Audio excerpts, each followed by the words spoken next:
Karena permainan truth or dare bodoh, pasien ini hampir meninggal dalam 2 jam.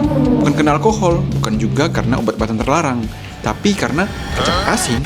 Hai, aku Dr. Greg, tempat kamu belajar pelajaran medis yang menarik agar kamu dapat menikmati hidup kamu lebih sehat dan lebih bahagia.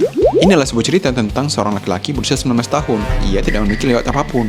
Namun saat ini, dia sedang nongkrong dengan teman-temannya. Tapi karena satu tantangan truth or dare yang bodoh, ia ditantang untuk minum seperempat botol kecap asin.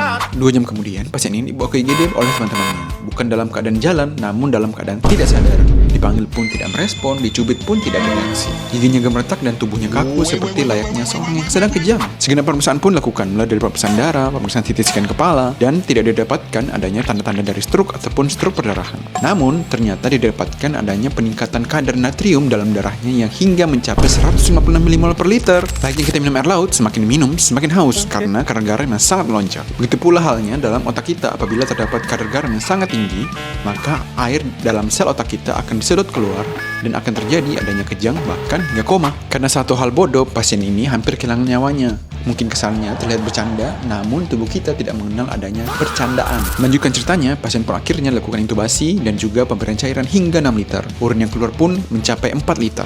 Perlahan kadar natrium pada pasien ini pun kembali turun dan kesadarannya pun mulai kembali. Pada hari kedua perawatan, pasien ini dapat mulai mengenal orang-orang yang ada sekitarnya. Pada hari ketiga, kondisinya pun mulai semakin membaik dan hingga hari keempat pasien boleh pulang tanpa komplikasi. Karena satu botol kecap asin hampir menghapus masa depan. Bukan karena kecap asinnya, tapi karena tantangan bodoh dan juga tubuh manusia yang rapuh ini. Pernah mendengar tantangan bodoh lainnya? Coba tulis di kolom komentar ya. Dan apabila kamu mau tonton tentang cerita medis menarik lainnya, klik like and follow agar kamu gak ketinggalan.